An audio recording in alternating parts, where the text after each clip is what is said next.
네, 오늘 제목도 리턴 투 베이직입니다. 네, PPT에는 더가 붙었네요. 네, 좋습니다. 네, 기본으로 돌아가기라는 제목으로 오늘 같이 함께 또 말씀을 나누려고 합니다. 우리 계속 리턴 투 시리즈 하고 있죠. 여러분 기억나시죠? 리턴 투 조이, 리턴 투 마이셀프, 그 다음 리턴 투 홀리 스피릿, 또 리턴 투 홈, 네, 컨트리온 본향으로 돌아가는 거, 그 다음에 리턴 투 네, 워드, 말씀으로 돌아가야 된다라고 지난주까지 말씀을 드렸습니다. 이 돌아간다라는 게 뭐지요? 우리의 초심을 회복한다라는 의미가 더 클 것 같습니다. 예전에는 잘 되던 것이 지금 잘 안 된다면 그것을 다시 회복하는 것 굉장히 중요합니다. 그렇게 우리는 본질, 복음, 기초로 돌아가고 회복해야 합니다. 여러분, 신앙이 오래되고 깊어질수록 잘못하면 초심이나 본질을 잃어버릴 수 있는 그 가능성이 있어서 우리는 항상 조심해야 합니다. 그런데 이 본질, 기초를 잘 세워놓으면 또 다시 언제든지 돌아올 수 있는 그 회복이 쉽다라는 것입니다. 여러분, 제가 베이스 캠프 말씀드렸었죠.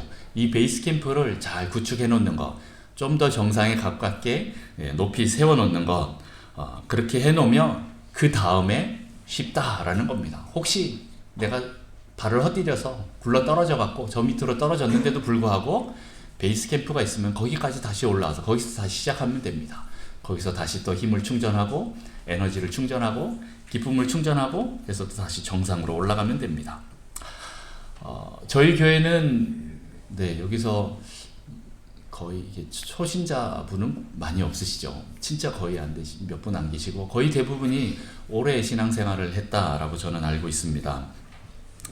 하지만 시간이 지나면서 우리가 혹시 잃어버린 것이 있거나 아니면 아직 완성하지 못한 부분이 있으면 이 시간에 다시 그것 좀 회복했으면 좋겠습니다. 여러분, 다시 회복합시다. 특히 교회의 본질, 이 기본을, 기초를 잘 회복해야 교회가 다시 잘 세워집니다. 특히 말씀을 있는 그대로 받아들이고 또 믿어야 하는데, 여러분 잘 안 믿어진다라고 말씀을 드렸었지요. 지난주에 말씀 기억나시죠? 우리가 말씀을 잘 믿으려고 하는데 잘 안 믿어지는 몇 가지 이유가 있는데, 첫 번째 뭐지요? 네, 맞습니다. 상처 때문에 그런 경우 많습니다. 이 상처 부분을 잘 회복하는 것이 중요하고 치료하는 것이 중요합니다. 두 번째 뭐지요? 자기중심적이다라는 겁니다. 자아중심성이 강한 사람들은 하나님 말씀을 하나님 수준으로 받아들이는 것이 아니라 내 기준으로 받아들이기 때문에 하나님 말씀 잘 안 믿어집니다. 우리는 이 자기중심성을 계속 내려놔야 합니다. 내 생각, 내 뜻이 아니라 하나님 뜻, 하나님 중심으로 우리가 말씀을 받고 또 그렇게 가야 됩니다. 세 번째 또 있었습니다.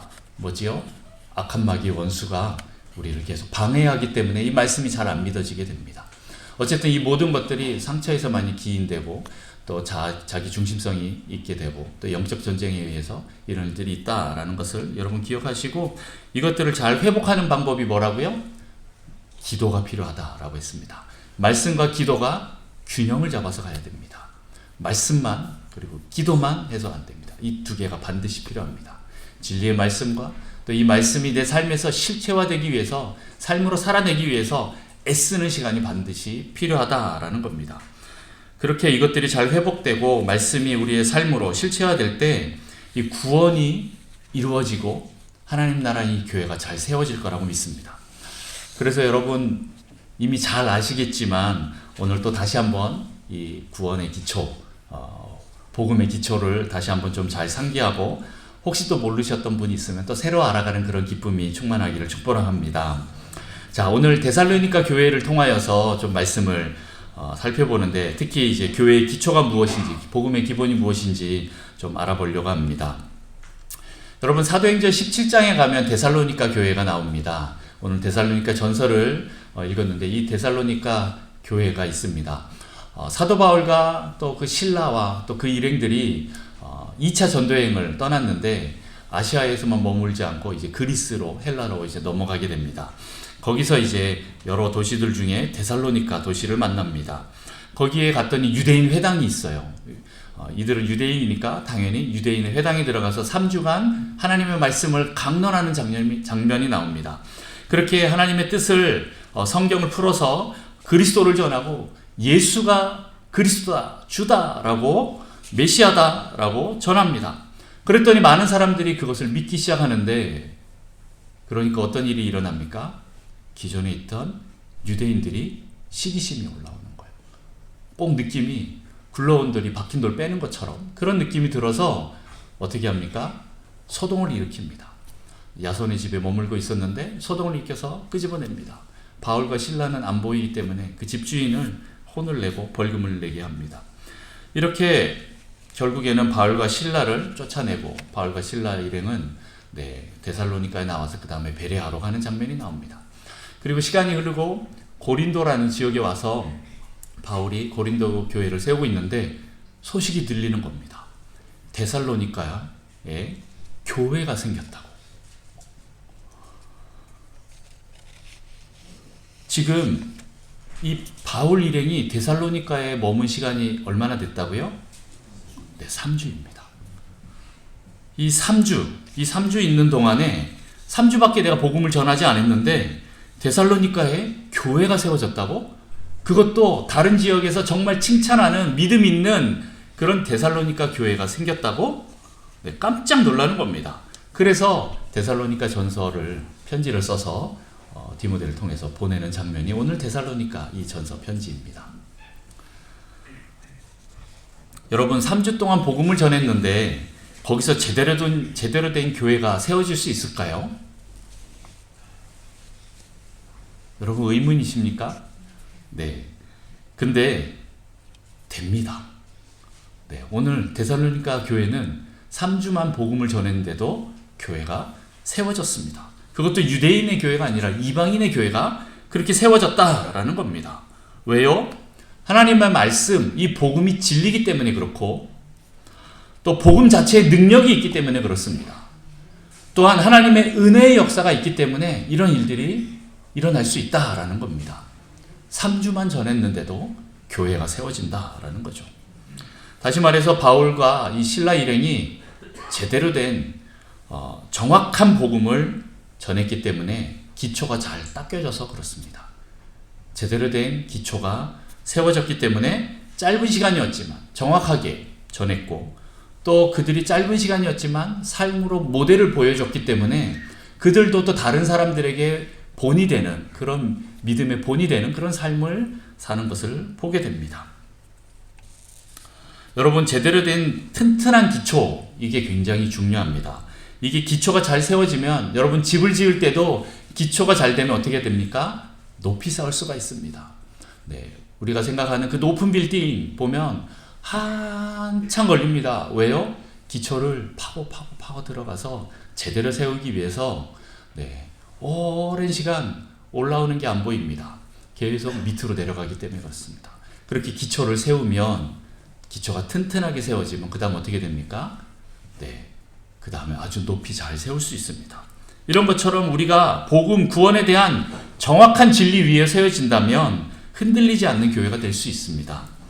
이렇게 기초가 중요합니다. 여러분, 넘어져도 다시 일어설 수 있는 그런 교회가 될 수 있습니다. 자, 오늘 그러면 이 튼튼한 데살로니가 교회의 특징이 무엇이지요? 오늘 뭐라고 나와 있습니까? 구원의 확증이 분명한 교회다 라고 나와 있습니다. 뭐라고요? 다시 한번 읽어봅시다. 시작. 구원의 확증이 분명한 교회.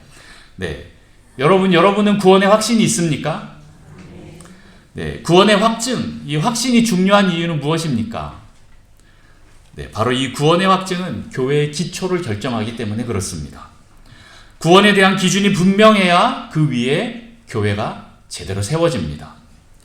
여러분, 초대교회들은 거의 100%에 가까운 구원의 확증을 가지고 시작했습니다.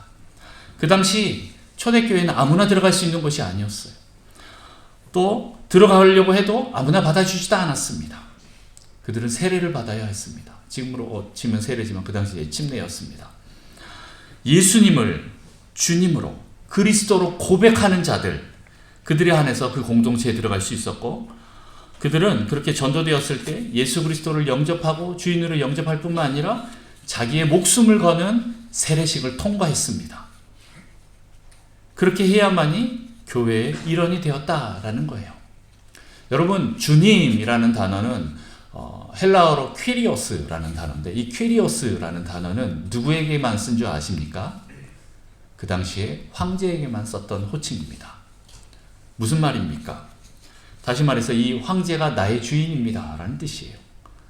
황제가 죽으라고 하면 난 죽을 수 있고 살라고 하면 사는 황제의 뜻대로 내가 하겠습니다 라고 하는 황제만 경배하고 숭배하겠다, 따르겠다 라는 그런 단어로 퀴리오스라는 단어를 썼다라는 겁니다.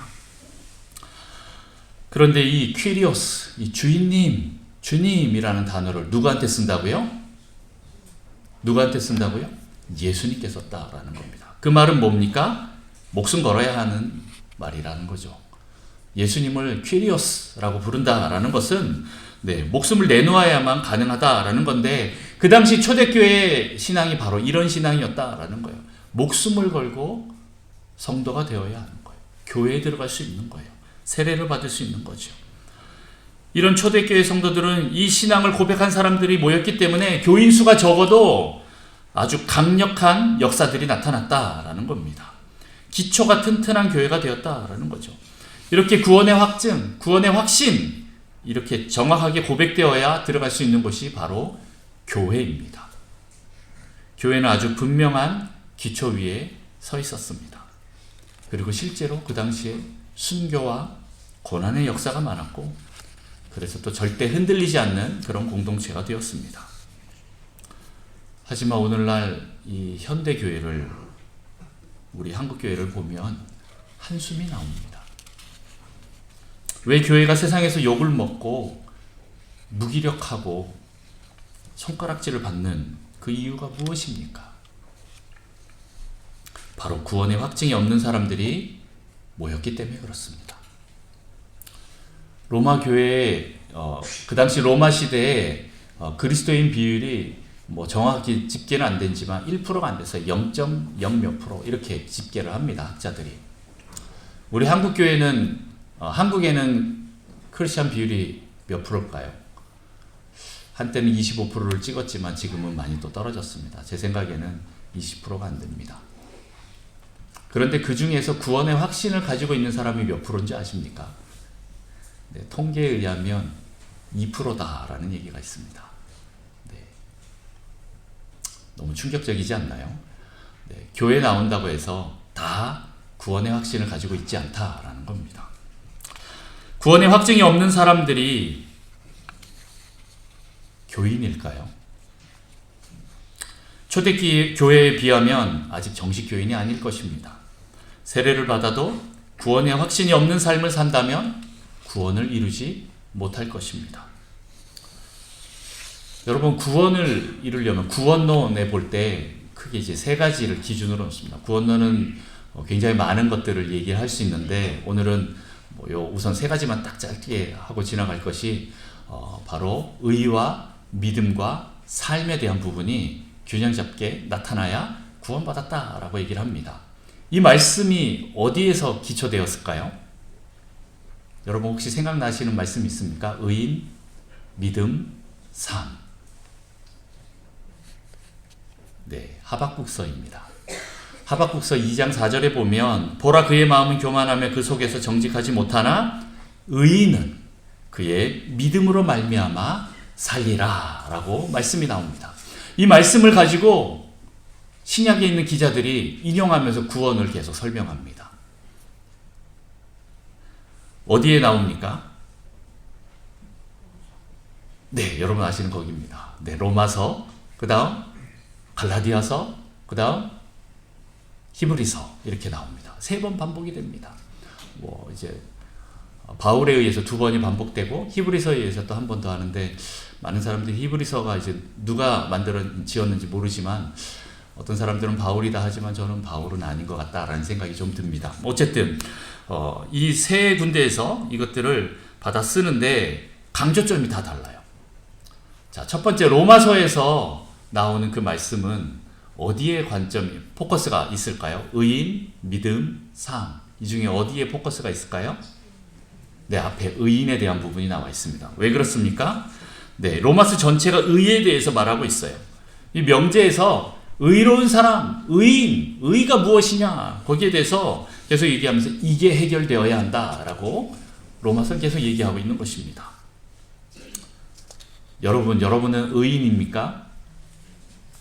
아니면 죄인입니까? 이 문제가 확증되지 않으면 여러분 구원의 확증으로 갈 수가 없습니다. 의와 이 죄에 대한 기준이 분명해야 합니다. 무엇이 의이고 무엇이 죄인지 이게 분명해야 됩니다. 그렇게 하지 않으면 우리는 이 의인의 확증으로 들어갈 수가 없는 거예요. 여러분은 죄인이지만 예수 그리스도로 말미암아 그 십자가의 보혈로 말미암아 내가 의로운 존재가 되었다라는 것을 여러분 믿으셔야 합니다. 네, 아멘 소리가 좀 작네요. 네, 졸려서 그럴까요? 아니면 여러분 확신이 없어서 그럴까요? 네, 여러분 믿으셔야 합니다. 네.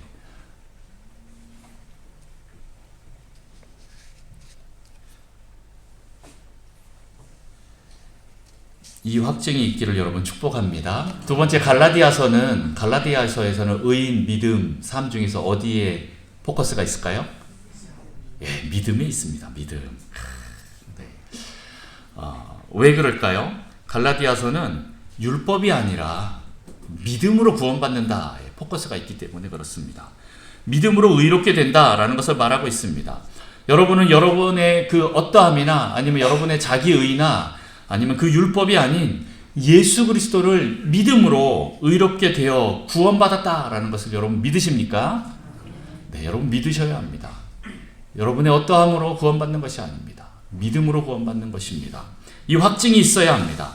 세 번째 히브리서에 나오는 것은 어디에 포커스가 있을까요? 네, 마지막 하나 남았죠. 삶입니다. 구원받은 자들은 어떤 삶을 살게 될까요?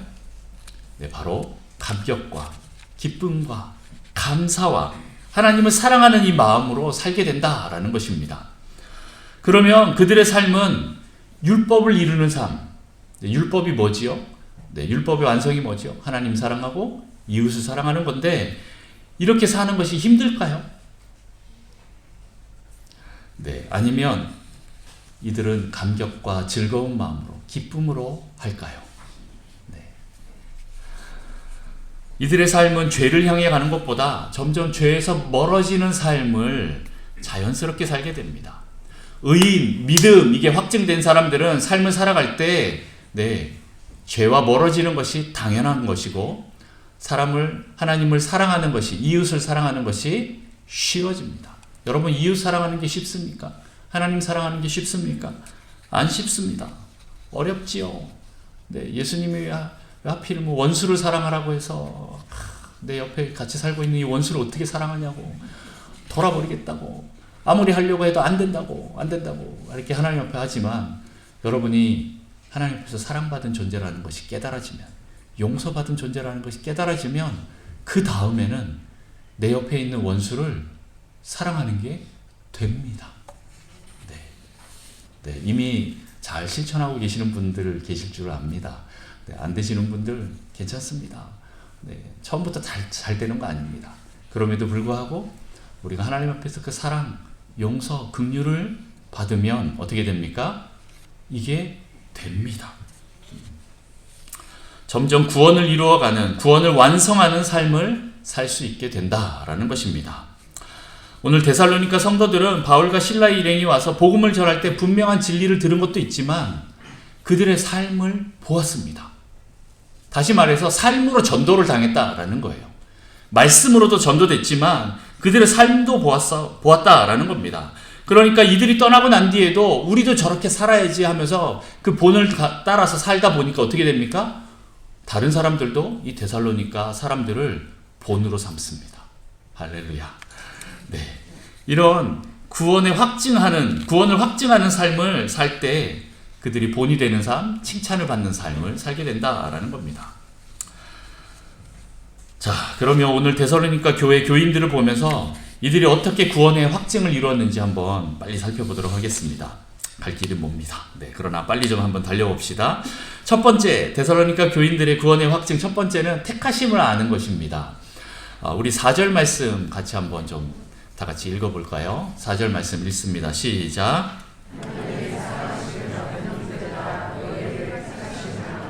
네, 택하심을 안다라는 건 구원받았음을 안다라는 겁니다. 지금 오늘 하나님의 사랑을 받은 자들이다라고 얘기를 하면서 너희를 택했다라는 것을 너희가 안다라고 얘기하고 있는 거예요. 구원의 확증이 없는 사람이 자신이 택함을 받았는지 확신이 있을까요? 네, 없습니다. 그러나 구원받았음을 아는 사람이라면 하나님이 나를 얼마나 사랑하는지, 그리고 그래서 자신을 택하셨는지 이걸 깨닫게 된다라는 거예요. 분명히 알게 됩니다. 그래서 구원받은 자들은 하나님께서 나를 선택했다라는 이 믿음이 있습니다. 그 믿음이 생깁니다. 그리고 그 믿음이 나를 계속 이끌어가게 됩니다. 두 번째가 있습니다. 우리 3절 말씀 같이 한번 또 읽어볼까요? 3절 다 같이 읽어봅니다. 시작. 너희의 믿음의 역사와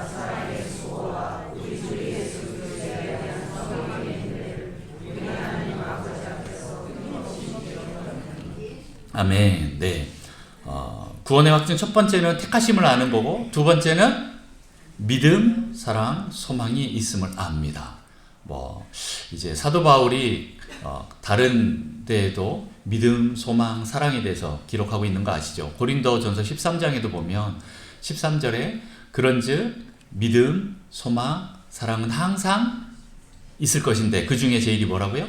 사랑이다 라고 하면서 사랑장을 썼습니다. 네, 어딜 가든 사도 바울은 믿음, 소망, 사랑에 대해서, 이 진리에 대해서 계속 선포했습니다. 오늘 데살로니가 교회에도 그렇게 선포를 하고 왔는데 그들을 보면서 그게 자꾸 떠오르는 거예요. 믿음의 역사, 사랑의 수고, 소망의 인내가 자꾸 떠오릅니다. 생각납니다. 그렇게 이제 표현하고 있는 거죠. 바로 구원받은 자들은 이런 믿음, 소망, 사랑으로 살기 때문에 그렇습니다. 자, 이 믿음의 역사는 무엇입니까? 우리 한번 그거 읽어볼까요? 믿음의 역사 시작. 고난이나 환경에 의해 흔들리지 않고. 네, 아멘. 그들은 모든 상황 가운데서도 자신의 그 생각과 환경, 그 처지에 굴복하는 것이 아니라 믿음으로 돌파하는 일이 있었다라는 겁니다. 우리 5절부터 9절까지 한번 좀 빠르게 교독했으면 좋겠습니다. 5절부터 9절까지 빠르게 읽습니다. 교독합니다. 이는 우리 복음이 너희에게 말로만 이른 것이 아니라 또한 능력과 성령과 큰 확신으로 된 것임이라. 우리가 너희 가운데서 너희를 위하여 어떤 사람이 된 것은 너희가 아는 바와 같으니라.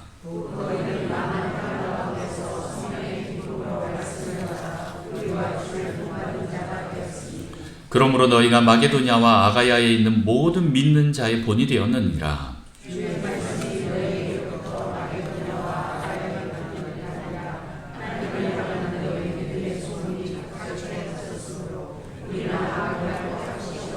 같이 있습니다. 그들이 우리에 대하여 스스로 말하기를 우리가 어떻게 너희 가운데에 들어갔는지와 너희가 어떻게 우상을 버리고 하나님께로 돌아와서 살아계시고 참되신 하나님을 섬기는지와. 아멘. 네, 이들에게 능력과 성령과 큰 확신으로 복음을 전했습니다. 5절에 그렇게 큰 확신으로 전하니까 6절 어떻게 됩니까? 환란이 옵니다. 네, 이게 정상입니다. 네, 환란 가운데 있게 되고 거기 있으니까 이제 또 믿음을 지키기 위해서, 또 믿음이 있으니까 또 이 믿음을 이제 지키면서 그 다음 9절 어떻게 됩니까? 보면 우상을 버리게 되는 일이 일어납니다. 그 당시에는 길드라는 조합이 있었습니다. 지금으로 말하면 협동조합이라고 이렇게 표현할 수 있는데, 그 길드라는 조합에 가입되지 않으면 이들이 장사하거나 사고 파는 일을 할 수가 없는 그런 것이 있었습니다.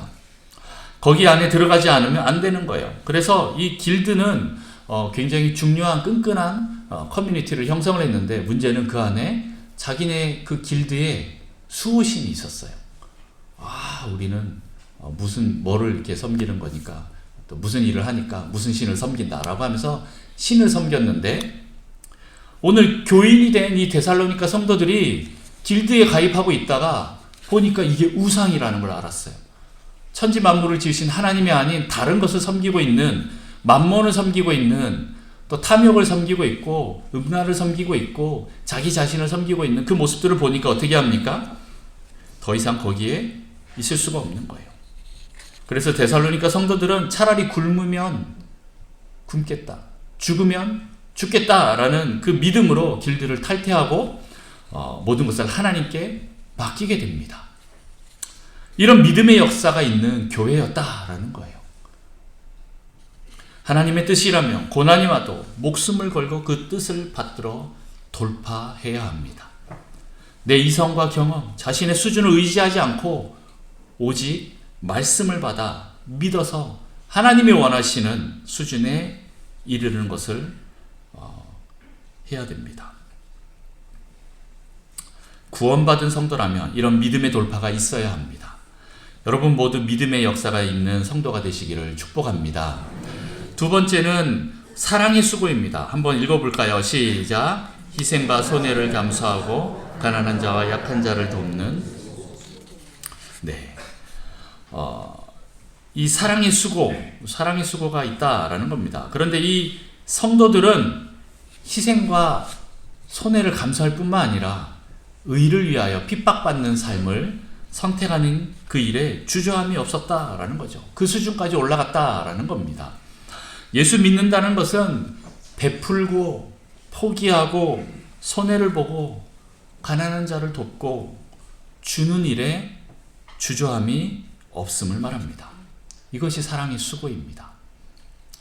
하나님께 사랑을 받았기 때문에, 그 감격 때문에, 그 기쁨 때문에 우리가 다른 사람들을, 또 하나님을 사랑하는 것이 어렵지 않습니다.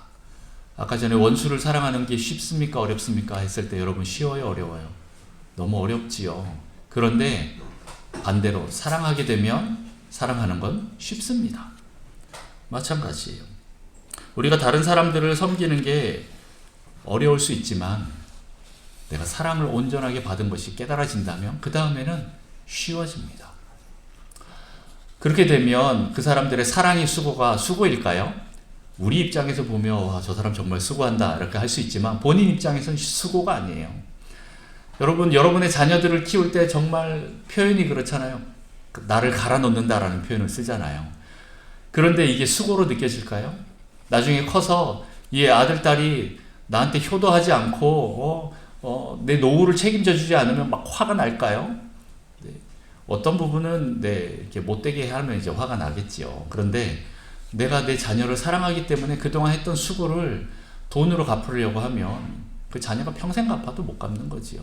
그런데 그것을 우리가 바라지 않고 그냥 우리는 온전하게 자녀를 사랑하는 겁니다. 그걸 수고라고 말하지 않습니다. 네.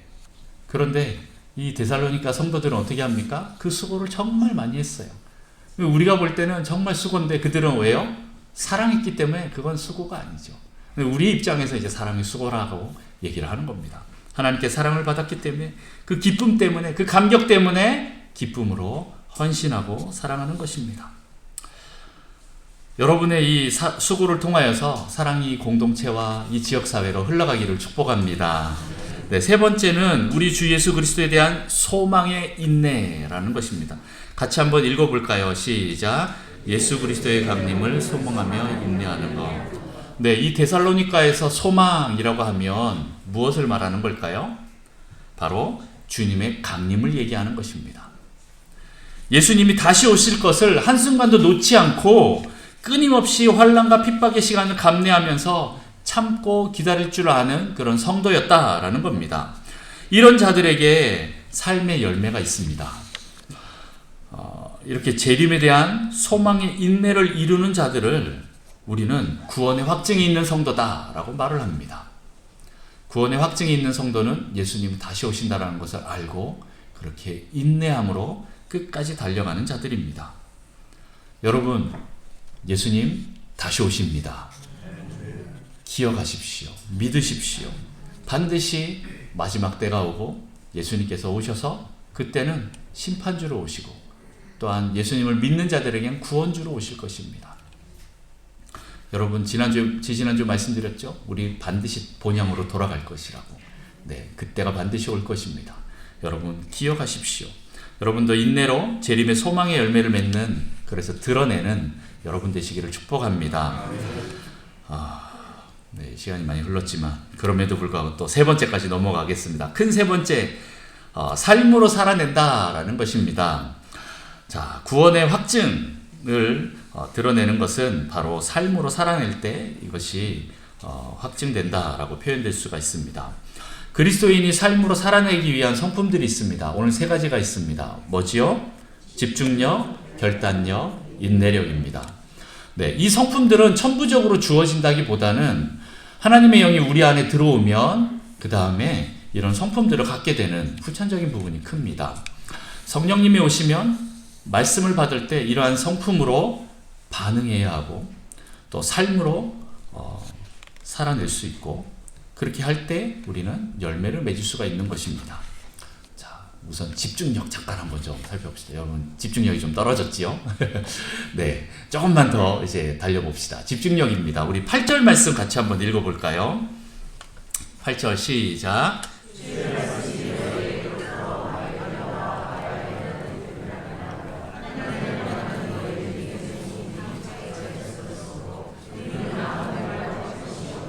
아멘. 여기 하나님을 향한 너희 믿음이 나옵니다. 하나님을 향한 너희 믿음.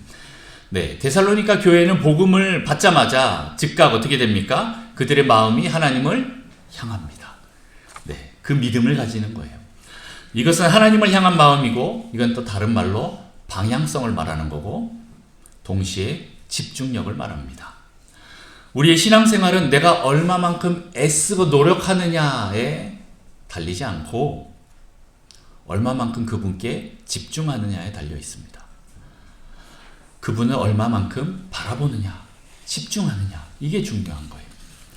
예수를 바라봐라, 하나님을 바라봐라, 그분만을 생각해라 라고 계속 성경에서 말하고 있습니다. 히브리서는 특히 삶에 대해서 얘기하는데 계속 예수님을 바라봐라, 그분을 생각해라 라고 얘기하고 있습니다. 이건 바라봄의 법칙을 말하고 있는 것입니다. 우리가 무엇을 바라보느냐에 따라서 내 존재가 그렇게 결정된다라는 것입니다.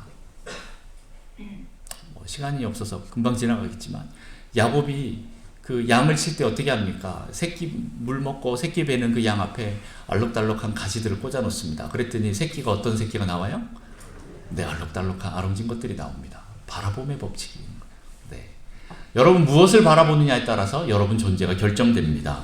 우리가 세상을 바라보면 옛사람이 움직이고 나를 바라봐도 옛사람이 움직입니다. 그러면 우리는 누구를 바라봐야 됩니까? 주님을 바라봐야 됩니다. 주님을 바라보면 누가 움직여요? 새 사람이 움직입니다. 할렐루야. 네, 새 사람의 존재가 움직이게 됩니다. 옛사람의 상태에 계속 머물러 있으면 어떻게 돼요? 주님을 보고 싶지 않아요. 바라보고 싶지 않아요. 계속 세상을 보고 싶어요. 그래서 우리는 새 사람의 상태를 계속 유지하도록 해야 합니다. 그리고 우리가 주님을 바라보는 그 훈련을 해야 합니다. 이 훈련이라 하면 뭔가 계속 모르는 걸 터득한다 라기보다는 나의 방향성을 한 군데로 계속 집중한다 라는 의미가 더 큽니다. 이 새 사람, 이 성령을 향해서 계속 바라보면서 나를 방해하는 그 요소들을 제거하는 겁니다. 끊어내는 훈련을 말하는 거지요. 네. 예수님께 집중하는 것을 방해하는 것을 끊어내고 주님께만 집중하고 주님을 제한하지 않으면 새 사람의 상태가 되어서 나의 삶이 계속 이 구원의 확증을 받는 그 삶을 살아내게 되는 것입니다. 자, 두 번째입니다. 두 번째는 뭐지요? 결단력입니다. 9절 말씀을 한번 볼까요? 다 같이 읽어봅니다. 9절입니다. 시작. 그들이 우리에 대하여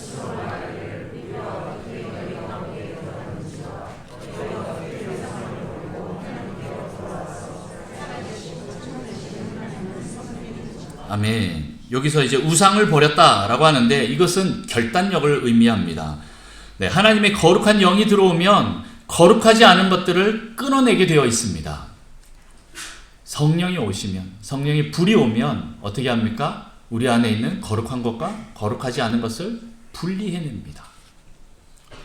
데살로니가 교인들은 엄청난 것을 끊어내는 이 결단을 했습니다. 바로 먹고 사는 문제입니다. 하나님 앞에서는 이게 엄청난 건 아니지만 우리 입장에서 보면 먹고 사는 문제 엄청납니다.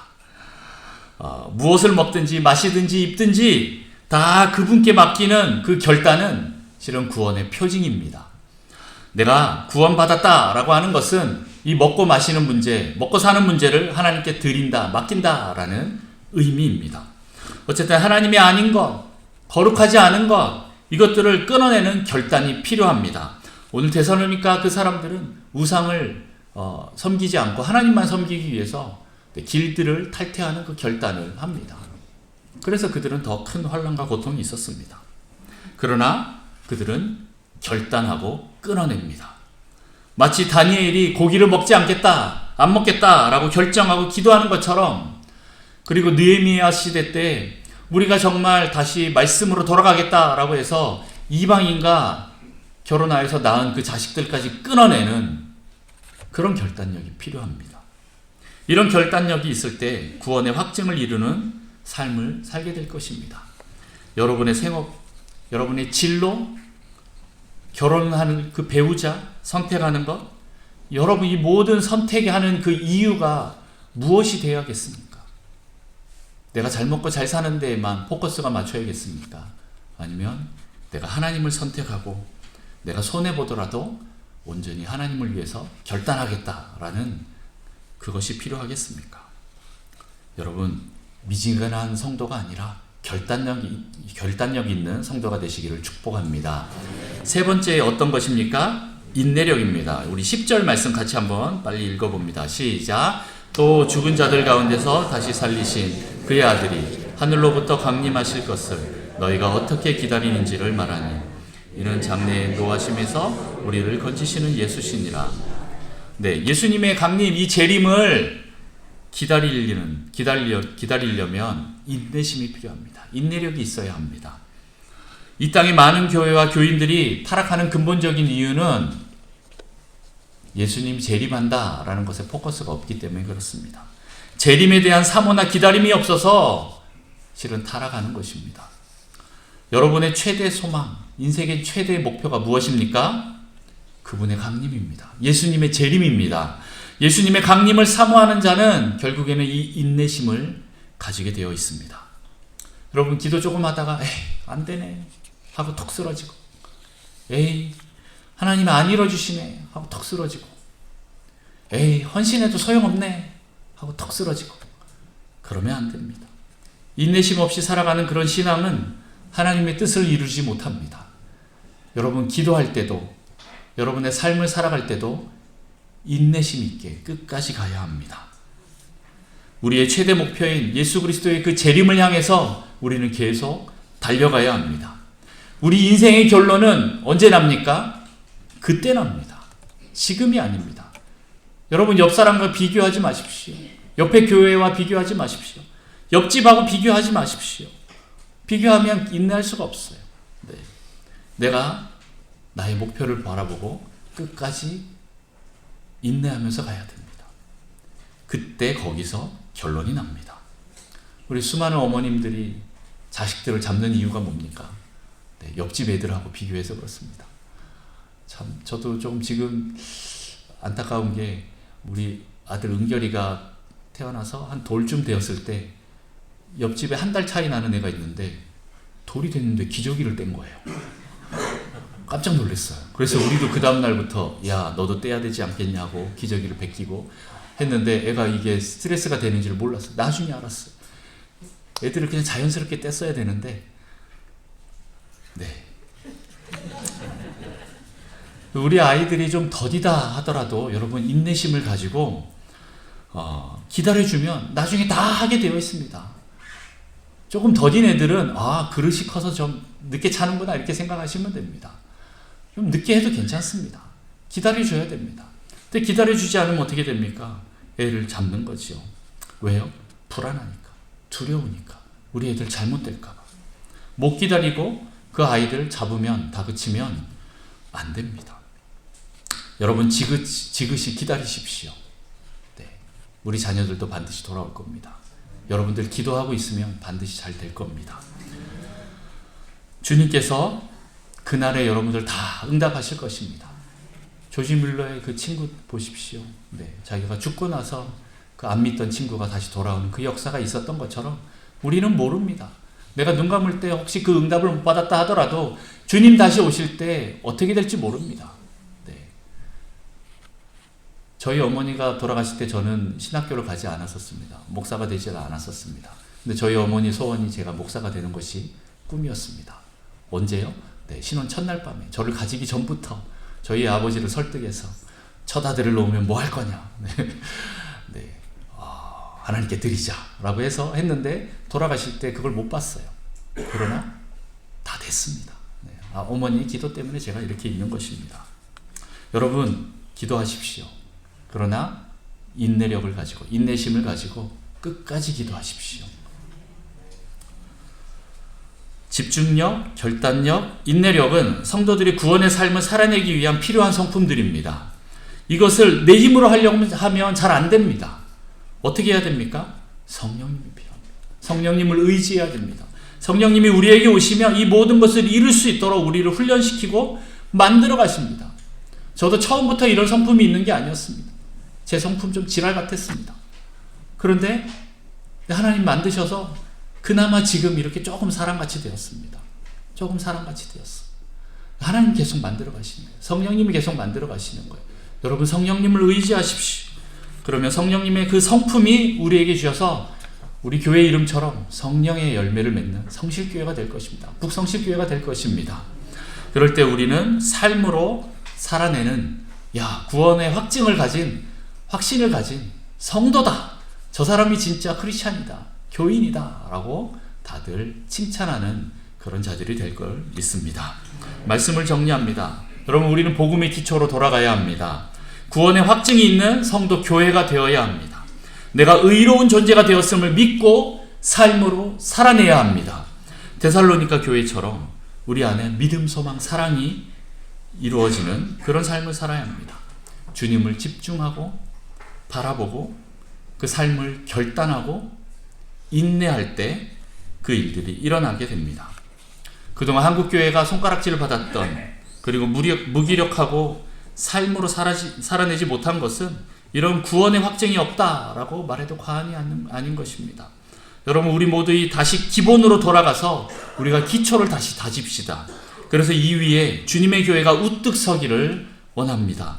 우리의 믿음의 고백 위에, 우리의 믿음의 역사 위에, 사랑의 수고 위에, 소망의 인내 위에 교회가 서기를 원합니다. 우리 북성실교회도 이런 구원의 확증이 있는 교회가 되어서 건강하게 든든하게 세워지는 교회가 되기를 축복합니다. 기도하겠습니다. 하나님 아버지 감사합니다. 오늘 우리 교회를 다시 한번 기본으로 돌아가 기초를 다지기를 원합니다. 그동안 혹시 우리가 놓쳤던 것이 무엇입니까? 하나님 우리 안에 이 의인됨을 확증케 하시고 하나님 믿음을 확증케 하시고 삶을 확증하는 교회가 될 수 있도록 축복하여 주옵소서. 하나님 우리 안에 믿음, 소망, 사랑을 이루게 하시고 우리 안에 집중력과 결단력과 인내력을 통하여서 오직 성령의 그 성품을 이루어내는 성령의 열매를 이루어내는 교회 될 수 있도록 주님 축복하여 주옵소서. 그래서 다른 많은 사람들이 우리 교회를 볼 때 저 교회가 진짜 교회다. 정말 구원받은 자들의 모임이다. 그런 공동체다. 나도 들어가고 싶다라고 하는 그런 귀한 공동체 될 수 있도록 하나님 우리 교회를 축복하여 주옵소서. 감사드리며 예수님의 이름으로 기도합니다.